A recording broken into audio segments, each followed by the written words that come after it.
જ્યારે હું ઓફિસથી થાકીને ઘરે પહોંચ્યો ત્યારે મેં જોયું કે સીમા તૈયાર થઈને ઊભી હતી. તેણે ખૂબ જ સુંદર ગુલાબી રંગનો ડ્રેસ પહેર્યો હતો. તેને જોઈને જ મારો બધો થાક દૂર થઈ ગયો. પણ જેમ જ તેણે કહ્યું કે તેને તેના પિયરમાં જવાનું છે અને તે એટલા માટે તૈયાર થઈ છે, તો મારો બધો મૂડ ઓફ થઈ ગયો. જો સીમા, તું કાલે જજે, હું આજે ખૂબ જ થાકી ગયો છું. મેં તેને ટાળવાની કોશિશ કરી, પણ તે તેની જીભ પર અડી રહી. ના અભય, મને માંગની ખૂબ જ યાદ આવે છે, પ્લીઝ તમે મને મૂકીને આવતા રહો. તેની વાત સાંભળીને મેં હા પાડી દીધી. અમારા લગ્નને માંડ 1 મહિનો થયો હતો અને તે લગભગ દર અઠવાડિયે તેના પિયરમાં જતી હતી. છતાં તેનું મન ભરાતું નહોતું. પણ હું શું કરું? મને સીમા સાથે ખૂબ જ પ્રેમ જો થઈ ગયો હતો, તેથી તેની કોઈ પણ વાતને ટાળવી મુશ્કેલ થઈ જતી હતી. મજબૂર થઈને મેં તેને થોડીવાર રાહ જોવાનું કહ્યું અને ફ્રેશ થઈને તેને પિયરમાં મૂકીને આવી ગયો. તેણે કહ્યું હતું કે રાત્રે હું તેને લેવા આવી જઉં. હું જલ્દીથી પાછો આવ્યો કારણ કે હું ખૂબ થાકેલો હતો અને આજે મારી તબિયત પણ થોડી ઠીક નહોતી લાગી રહી. પણ હું સીમાને આના વિશે ના કહી શક્યો. મેં જેવી જ મારા ગેટની સામે મારી કાર રોકી તો અચાનક મારી નજર મારા પાડોશીના ઘર તરફ ગઈ. તો મને આશ્ચર્યનો એક મોટો ઝાટકો લાગ્યો, કારણ કે તેમની છત પર એક ડ્રેસ લટકતો હતો અને મેં સીમાને હમણાં જ તેવો જ ડ્રેસ પહેરેલી જોઈ હતી. બિલકુલ એ જ રંગ અને એ જ પ્રિન્ટમાં. લાંબા સમય સુધી તેને જોતો રહ્યો. કેવો વિચિત્ર સંયોગ છે. મેં મનમાં ને મનમાં વિચાર્યું કે હોઈ શકે છે સીમા અને ભાભીએ એકસાથે જ ખરીદી કરી હોય, એટલા માટે એક જ જેવો એક ડ્રેસ ખરીદ્યો હશે. હું આ જ વિચારોમાં ખોવાયેલો હતો અને જેવો જ ચોકીદારે ગેટ ખોલ્યો, હું કાર અંદર લઈ ગયો. મેં નોકરને કહ્યું કે કોઈ મને ડિસ્ટર્બ ના કરે, હું થોડીવાર આરામ કરવાનો છું. તે દિવસે મેં તેના વિશે વધુ ના વિચાર્યું, કારણ કે ઘણીવાર આવા સંયોગો બનતા હોય છે. હું રાત્રે સીમાને પાછી લઈને આવ્યો હતો, પણ હું તેને એ કહેવાનું ભૂલી ગયો કે આ ડ્રેસ આપણી બાજુવાળા ભાભી પાસે પણ છે. પણ 2 દિવસ પછી મારું મગજ ઠેકાણે ના રહ્યું જ્યારે સીમાએ મને કહ્યું કે તે તેના પિયરમાં જવા માંગે છે, કારણ કે કાકીની તબિયત સારી નથી. આ સમયે તે વાદળી રંગના ખૂબ જ સુંદર ડ્રેસમાં હતી. મેં તેની તરફ પ્રેમભરી નજરે જોયું. તે આજે પણ ખૂબ જ સુંદર લાગી રહી હતી. થોડીવાર પછી મેં તેને તેના પિયરમાં પહોંચાડી, પણ હું જેવો જ ઘરે પહોંચ્યો તો સ્તબ્ધ થઈ ગયો, કારણ કે મારા પાડોશીના ટેરેસ પર આજે પણ એ જ ડ્રેસ લટકતો હતો, જે આજે સીમાએ પિયરમાં જતી વખતે પહેર્યો હતો. આવું કેવી રીતે થઈ શકે? મને બહુ અજીબ લાગ્યું, પરંતુ આ વખતે મેં આ માત્ર એક સંયોગ માનીને મારા કામ ઉપર લાગી ગયો. પણ જ્યારે ત્રીજી વખત આવું બન્યું, તો મારો વિચાર શંકામાં ફેરવાઈ ગયો કે કદાચ એવું તો નથી કે સીમા પિયરનું કહીને મારા પાડોશીના ઘરે જતી હોય. પણ આ કેવી રીતે થઈ શકે? હું પોતે હમણાં જ પિયરમાં મૂકીને આવ્યો હતો અને તેનું પિયર ઘણું દૂર પણ હતું.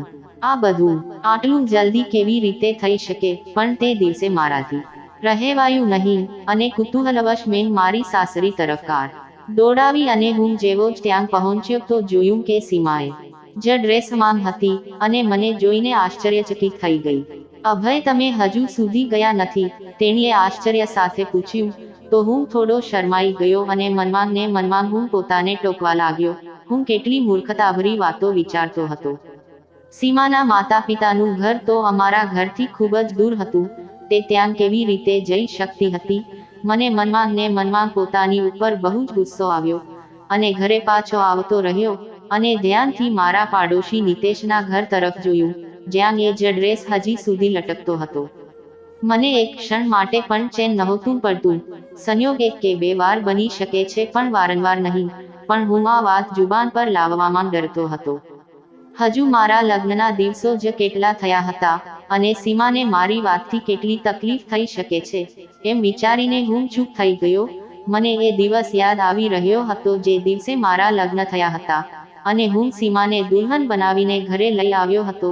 તે જ દિવસે મારો પાડોશી નિતેશ મારા ઘરે અભિનંદન આપવા આવ્યો હતો અને તેને માફી માંગી કે તે લગ્નમાં ના આવી શક્યો, કારણ કે આજે તેના પણ લગ્ન હતા. તેની વાત સાંભળીને મને આનંદથી આશ્ચર્ય થયું. સાચું, મેં હસીને તેને ગળે લગાવીને અભિનંદન આપ્યું અને નિતેશે લાવેલા મીઠાઈના બોક્સમાંથી એક લાડુ કાઢ્યો અને જબરદસ્તી મને ખવડાવ્યો। તે ખૂબ જ ખુશ લાગી રહ્યો હતો તેના લગ્નથી। જો કે ખુશ તો હું પણ ખૂબ જ હતો। મારા પણ લવ વિથ અરેન્જ મેરેજ હતા સીમા સાથે। જ્યારે મેં પહેલીવાર સીમાને જોઈ હતી તે જ વખતે તેને દિલ દઈ બેઠો હતો। તે મારી સેક્રેટરીને મળવા મારી ઓફિસમાં આવી હતી।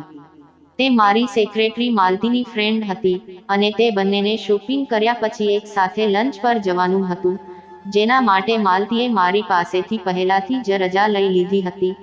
સંયોગથી એ જ વખતે મારે કોઈ કામથી બહાર જવાનું હતું। જેવો જ હું મારા કેબિનમાંથી નીકળ્યો તો સીધી સીમાની ઉપર મારી નજર પડી અને પછી મેં તેને જોઈ તો હું જોતો જ રહી ગયો। તે આ રીતે મને તેની સામે જોતો જોઈને થોડીવાર માટે અસ્વસ્થતા અનુભવવા લાગી અને મેં જલ્દીથી મારી નજરો ફેરવી લીધી। હું ના ચાહતા હોવા છતાં પણ ત્યાંથી નીકળી ગયો અને જેમ જ મેં પાછળ ફરીને જોયું તે બંને મારી પાછળ જ વાતો કરતા કરતા નીકળી હતી। સીમા માલતીની કોઈ વાત પર ખિલખિલાટ હસતી હતી અને તેના લાંબા વાળ હવામાં ઉડીને તેના ચહેરા પર આવી રહ્યા હતા, જેને તે વારંવાર પાછળ ધકેલી રહી હતી। મેં તક જોઈને માલતીને કહ્યું કે જો તમે ઈચ્છો તો હું તમને લિફ્ટ આપી શકું છું, કારણ કે મારે પણ એ બાજુ જ જવાનું છે। હું ખોટું બોલ્યો, મારે એ બાજુ નહોતું જવાનું જે બાજુ તેમનો પ્રોગ્રામ હતો, પરંતુ દિલના કારણે મજબૂર થઈને મેં તેમને કહ્યું હતું। મારી વાત પર માલતી બહુ જ ખુશ થઈ અને સીમાનો હાથ પકડીને કારમાં બેસી ગઈ, પણ સીમા થોડી અચકાઈને બેઠી હતી। મારું દિલ પવનની જેમ ઉડવા લાગ્યું હતું। બેક વ્યૂ મિરરમાંથી હું તેને જ જોઈ રહ્યો હતો અને મેં એ જ દિવસે નક્કી કરી લીધું હતું કે મારી જીવનસાથી માત્ર ને માત્ર સીમાને જ બનાવીશ। હું તેના પ્રેમમાં એવી રીતે કેદ થઈ ગયો હતો કે મારી ધીરજ પણ ન રહી અને 2 દિવસ પછી જ મેં માલતીને બધું કહી દીધું। તે મારી વાત સાંભળીને ખૂબ જ ખુશ થઈ ગઈ અને તેને જ કહ્યું કે સીમા એક લોઅર મિડલ ક્લાસ પરિવારમાંથી છે અને જોબ કરીને તેના માતા પિતાની અને તેના નાના ભાઈ બહેનોની સંભાળ રાખે છે। માલતી, મને તેના બેકગ્રાઉન્ડથી કોઈ મતલબ નથી, બસ તે મને પસંદ છે। તું મને કહે કે હું ક્યારે તેમના ઘરે જઈ શકું છું? મેં પૂછ્યું તો તેણીએ મને ટૂંક સમયમાં જણાવવાનું કીધું અને આવી જ રીતે થોડા દિવસો પછી હું મારી માંગને લઈને તેમના ઘરે જતો રહ્યો, જ્યાં અમારું ખૂબ જ સારી રીતે સ્વાગત કરવામાં આવ્યું અને પ્રથમ મુલાકાતમાં જ સંબંધને મંજૂર કરી લીધો। મારી ખુશીની તો કોઈ સીમા જ નહોતી રહી। માંગ પણ તૈયારીમાં લાગી ગઈ હતી, કારણ કે તે મારી સાથે નહોતી રહેતી। તેને તેના ઘર સિવાય બીજે ક્યાંય દિલ નહોતું લાગતું। જ્યારે હું જોબના કારણે મુંબઈમાં રહેતો હતો, જ્યાં એક ખૂબ મોટી કંપનીમાં મને એક મોટી પોસ્ટ પર મૂકવામાં આવ્યો હતો અને આ બંગલો, કાર બધું તેમની તરફથી જ હતું। મને ખૂબ સારું પેકેજ આપવામાં આવતું હતું અને બોનસ વગેરે પણ મળતું હતું અને જો ક્યારેય દેશની બહાર જવું પડતું હતું તો કંપની તેનાથી વધારે પૈસા આપતી હતી। હું મારી જોબ અને લાઈફસ્ટાઈલથી ખૂબ જ સંતુષ્ટ હતો અને જ્યારથી સીમા મારી જિંદગીમાં આવી હતી ત્યારથી તો લાગતું હતું કે કોઈ કમી નહોતી જિંદગીમાં। હું દરેક સમયે ભગવાનનો આભાર માનતો હતો। સીમા પણ મારો ખૂબ જ ખ્યાલ રાખતી હતી અને તે દરેક રીતે એક બહેતરીન લાઈફ પાર્ટનર સાબિત થઈ હતી, પરંતુ જ્યારથી આ ડ્રેસવાળો મામલો શરૂ થયો હતો ત્યારથી મારી ઊંઘ હરામ થઈ ગઈ હતી। હવે તો હું સીમા સાથે વાત પણ નહોતો કરી શકતો। તે જ્યારે પણ પિયરમાં જવાનું કહેતી તો મને ખૂબ ગુસ્સો આવતો હતો। એક દિવસે તો હું ખૂબ જ બોલ્યો, આખો દિવસ માંગના ઘરે જવાનું વિચારતી રહું છું, તું એકવાર પણ નથી વિચારતી કે હું શું ચાહું છું? મારો અવાજ મોટો થઈ ગયો હતો, જેને સાંભળીને તે ડરી ગઈ। શું થયું અભય? મારાથી કોઈ ભૂલ થઈ છે કે શું? તે અચાનક રડવા લાગી અને તેના સુંદર ચહેરા પર ડરના નિશાન હતા, જાણે તેણે કોઈ ભૂત જોઈ લીધું હોય।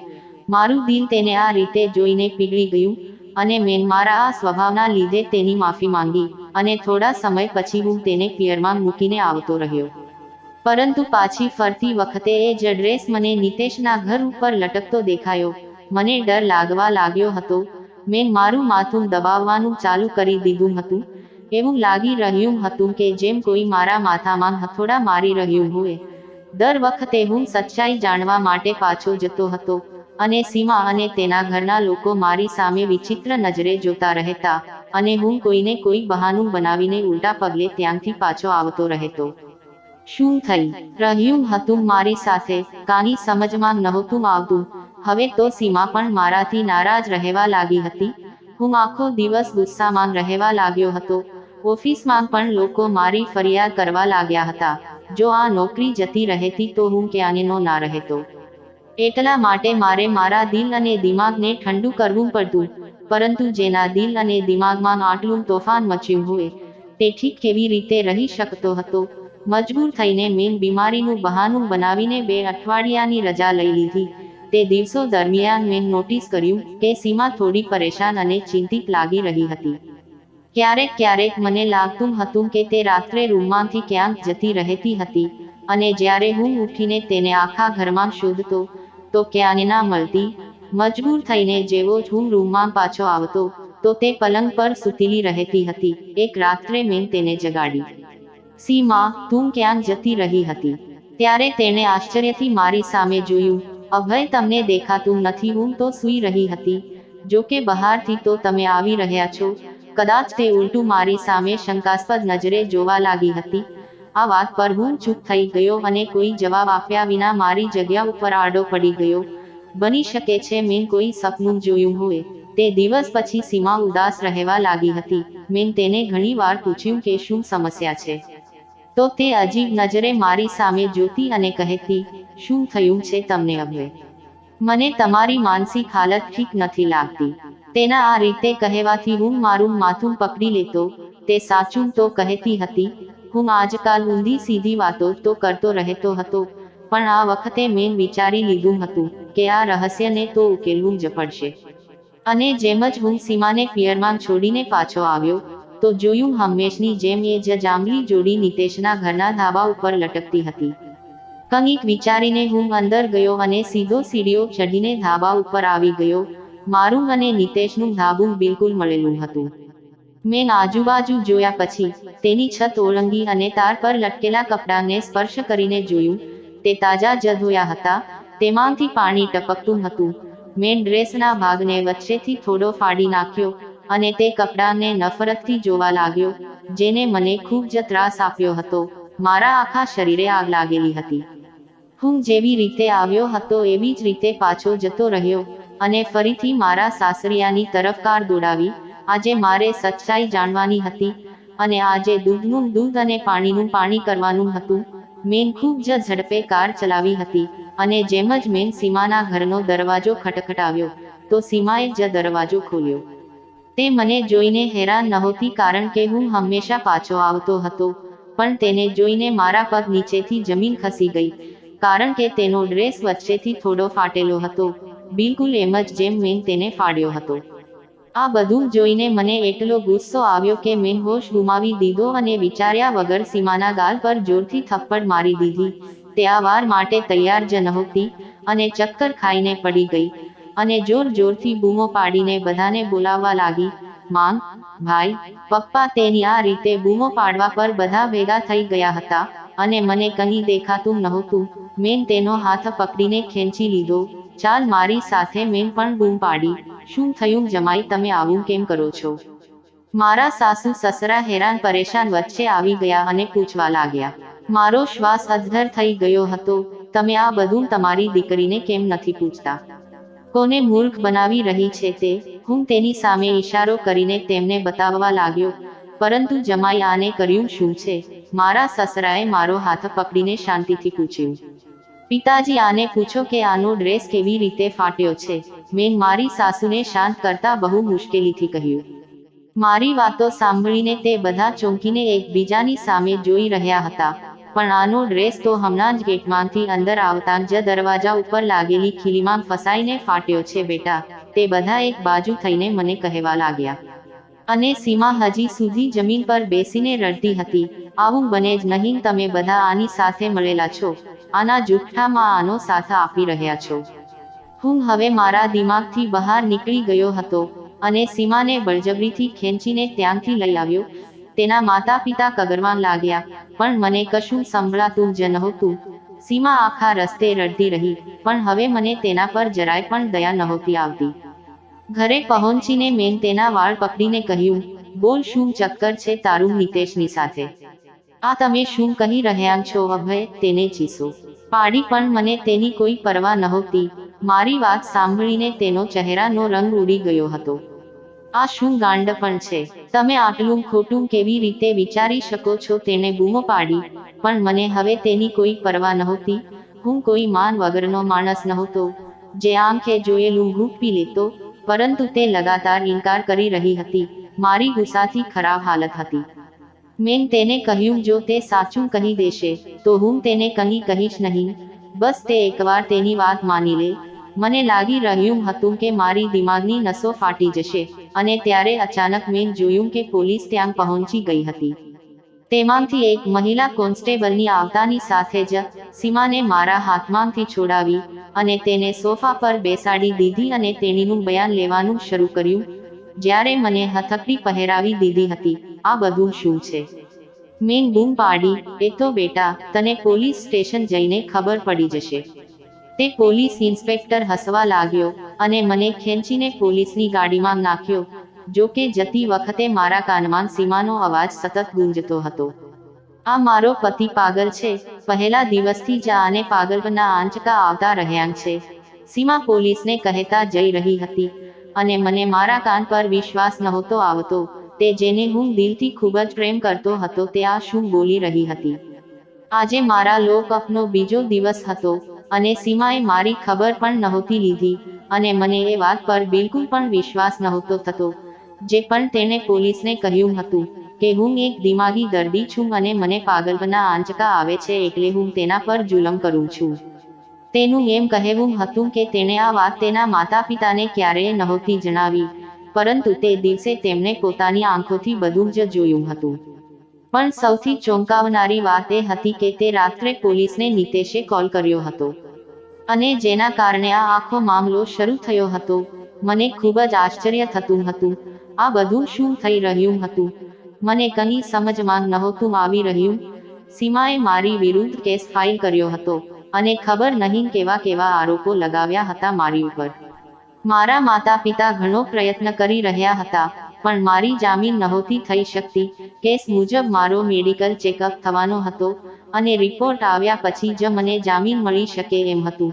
અને 2 દિવસ પછી જ્યારે મનોચિકિત્સકે મને પ્રશ્નો પૂછ્યા તો મેં તેમને આખી વાત કહી દીધી, જેને સાંભળીને તે પણ મારી સામે એવી નજરોથી જોવા લાગ્યા કે જાણે હું કોઈ પાગલ છું. અને તેમને આ રીતે જોઈને મને અચાનક ગુસ્સો આવી ગયો.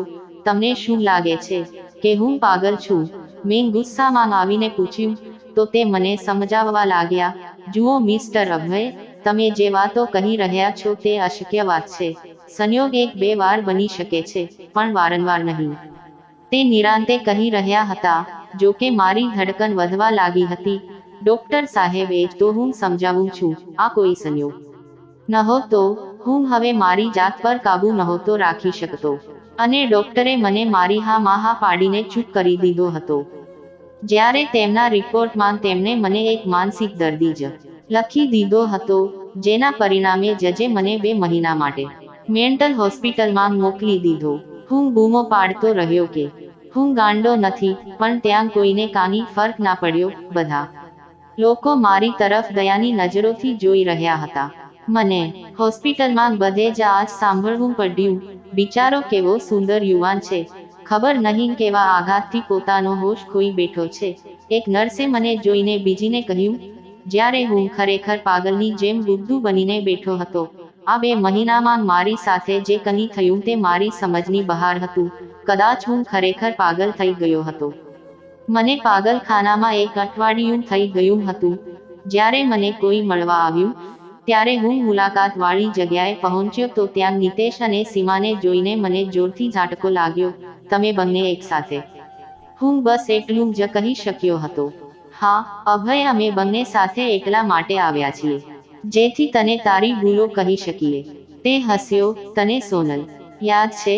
અચાનક મેં પૂછ્યું. કોણ સોનલ? મેં આશ્ચર્ય સાથે કહ્યું.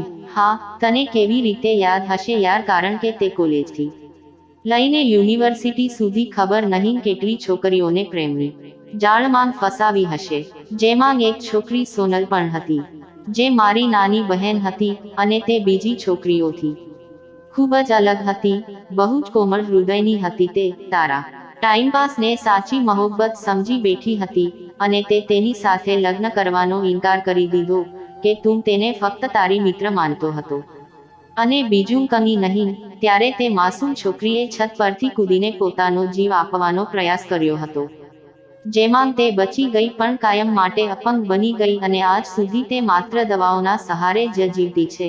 હું જ્યારે પણ મારી બહેનને આ હાલતમાં જોતો ત્યારે મને તે માણસથી ખૂબ જ નફરત થતી હતી.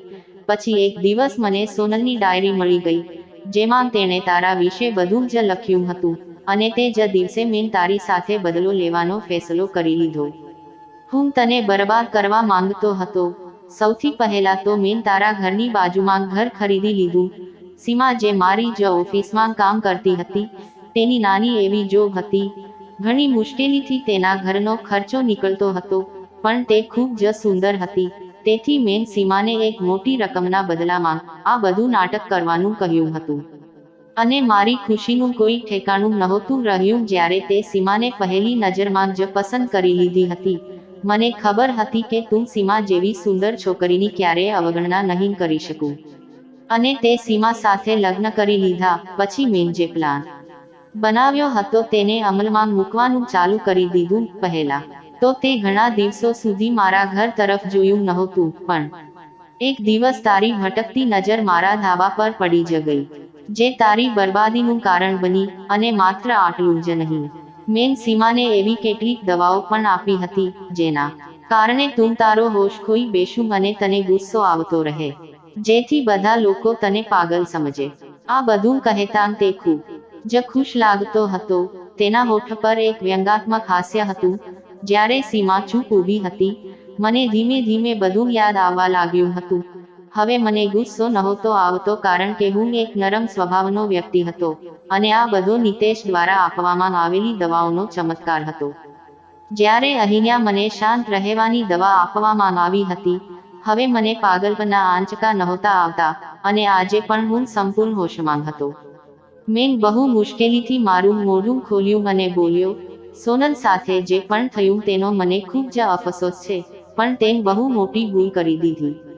સોનલ અને હું ક્લાસમેટ હતા, પણ સોનલ જે અભયને ચાહતી હતી તે અમારાથી સિનિયર હતો. મારી તો સોનલ સાથે ક્યારેય હાય હેલો પણ નહોતી થઈ.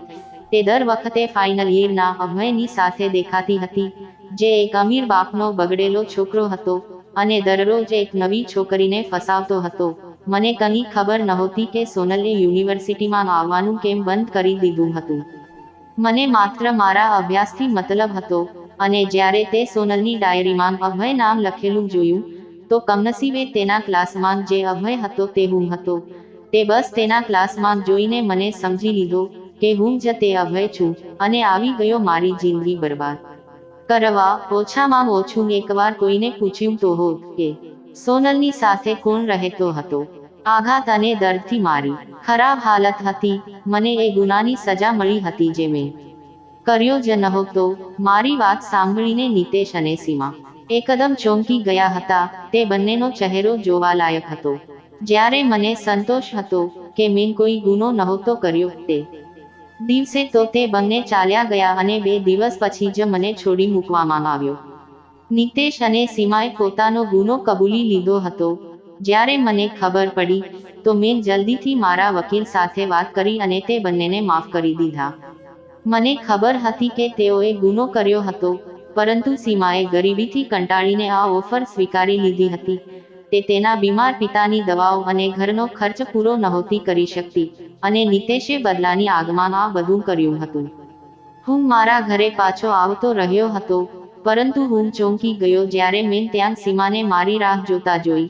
સીમા, તું અહીંયા? હા અભય, હું તમારી ગુનેગાર છું. મને માફ કરી દો અને જો તમારા દિલમાં મારા માટે થોડી પણ જગ્યા હોય તો મને તમારા જીવનમાંથી ના કાઢી મૂકતા. મને તમારાથી મોહબ્બત થઈ ગઈ છે અભય. તમારી જેવો માણસ મેં આજ સુધી મારી જિંદગીમાં ક્યારેય નથી જોયો. હું તમને બિલકુલ ગુમાવવા નથી માંગતી. તે રડતા રડતા મારા પગ પર પડી ગઈ હતી. તેનું આખું શરીર ધ્રુજતું હતું. હું તેને નફરત કરવાની લાખ કોશિશ કરતો, પણ આ દિલ તેના એક આંસુથી જ પીગળી ગયું હતું, તે હજુ પણ મારી પ્રેમિકા હતી. મેં તેનો ખભો પકડીને તેને ઊભી કરી અને તેના આંસુ સાફ કર્યા. સીમા, જો તને ખરેખર તે કર્યું એના ઉપર અફસોસ હોય તો હું તને માફ કરું છું, પરંતુ એ યાદ રાખજે કે હું પણ એક માણસ છું, કદાચ વારંવાર માફ ના કરી શકું. મારી વાત સાંભળીને તે જોરથી રડવા લાગી અને મેં મનમાં વિચાર્યું કે આ પસ્તાવાના આંસુ છે. એનો મતલબ છે કે સીમા સાચે જ મારા પ્રેમમાં પડી ગઈ હતી. મેં ભગવાનનો આભાર માન્યો હતો કે જેમણે મને મારું માન સન્માન પાછું આપ્યું હતું, નહીંતર એક ગેરસમજના આધારે મારું આખું જીવન બરબાદ થવાનું હતું. એટલા માટે જ વડીલો કહે છે કે કોઈ પણ કામ સમજી વિચારીને કરી લેવું જોઈએ, જેથી કોઈની જિંદગી ખરાબ ના થાય. જો તમને આ વિડીયો ગમ્યો હોય તો લાઈક, કોમેન્ટ કરો, મિત્રો સાથે શેર કરો અને અમારી ચેનલને સબસ્ક્રાઇબ કરો.